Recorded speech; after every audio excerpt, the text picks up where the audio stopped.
విజయవాడ డిస్ట్రిక్ట్లో ఏపీకి సంబంధించిన వార్త చూస్తే గంటకో మోసం పూటకో వేషం కొత్త పద్ధతితో మోసగిస్తున్న సైబర్ నరగాడంటూ ప్రత్యేక కథనాన్ని ప్రచురించారు. ఓవులాపురం గనుల్లో వైసీపీ దొంగలు, సిబిఐ సీజ్ చేసిన ఇనుప ఖనిజం, వాహనాల చోరీ, ప్రైవేటు స్టీల్ ప్లాంట్లకు 1,00,000 టన్నుల ఖనిజం విక్రయం, దర్యాప్తు సంస్థను మేనేజ్ చేసి విచారణకు అడ్డంకులు, తుక్కుగా చేసి వాహనాల అమ్మకం, బయటపడుతున్న గత ప్రభుత్వ చీకటి కోణాలు.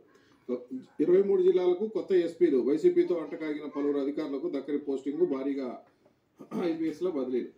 అన్యాయంపై పోరాటంలో అలుపెరగిన రఘురామకృష్ణరాజు, కస్టడీలో చిత్రహింసలు పెట్టిన జగన్ బృందంపై ఫిర్యాదు, పోలీస్ కేసు, ఏ అవకాశాన్ని వదులుకొని వైనం 3 ఏళ్లుగా కోర్టుల చుట్టూ.